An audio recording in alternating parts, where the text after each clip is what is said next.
Hi friends, welcome back. In today's video, I am going to show you how to make a seamless basket. So I made this basket last week and it still had a bit of a seam right here, which you really can't tell, but there's still a seam there. So my sweet friend Elizabeth from Mad for Macrame, which is where I buy this macrame cord from, and I will link it in the description box below, taught me how to create a seamless basket. So I went ahead and just made a base, which is very similar to the one that I made there. But I am going to show you how to start fresh. Okay, so what I did, and this is also how you can add another color. I just lay it on top, place my hook through the back loop only, pull the cord through. Once it's there, chain one, and that will just hold it right into its place. So you just hold it with your finger, hold it down flat here, and then continue. So in the back loop only, you're going to insert your hook, pull up a loop, and then go ahead and do single crochets. Be sure to include the tail so that it locks this into place. So I will go all the way around making single crochets.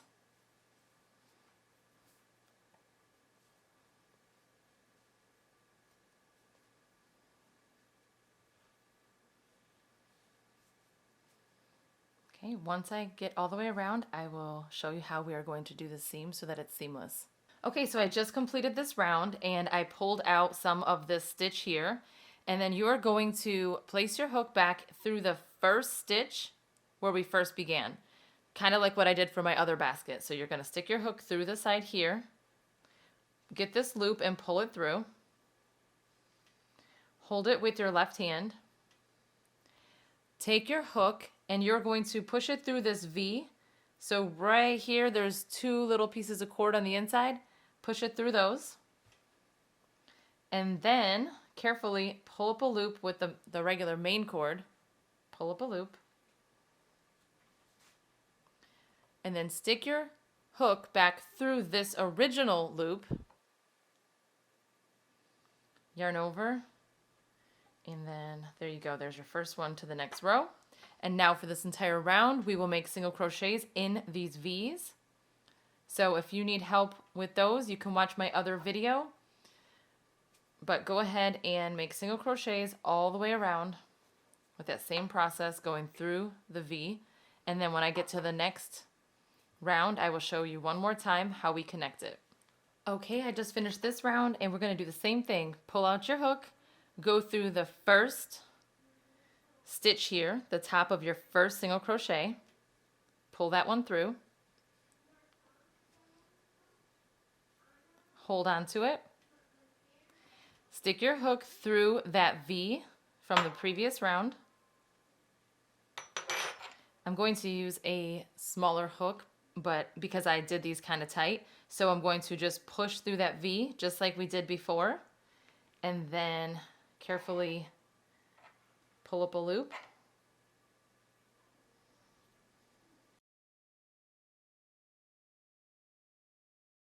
I'm going to put that there just so I don't lose that little piece of cord. Makes it a little bit easier. Okay, so pull up a loop, switch back to my original one. Go ahead and put your hook through that one that we were holding in place. And continue with your single crochet and go for another round going through all these V's.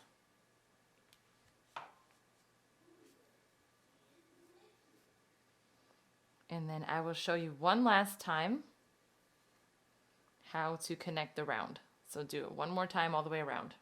Okay, so once I put it through my last one, I'm going to do the same thing again where I put it through going in this way. Pull my loop through. And I'm going to clip this. And I will link these clips in the description box below as well. They come in very handy when you're doing coiling or doing crochet. Okay, I'm going to stick my hook right here through this V. Pull up a loop. Take my clip off. Go through that loop we were just at. pull your cords through.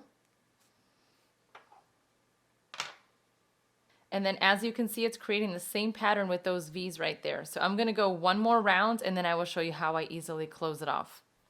Okay, so I am done. So right here at this last stitch, what we will do is instead of doing a slip stitch, go ahead and pull some of your cord,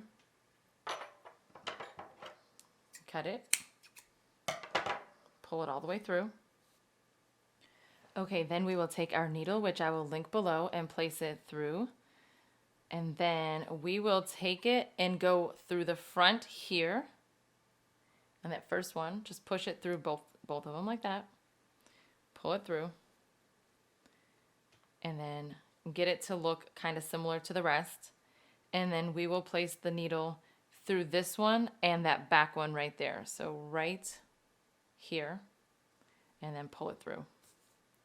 And then just adjust it, and once it's where you want it to be, go ahead and weave it through the inside. And that is it. Thank you so much to Elizabeth from Mad for Macrame for teaching me how to make it seamless. It looks so adorable. And then again, I will drop a link in the description box below to where you can get all of the materials used in today's video. Thank you so much for watching.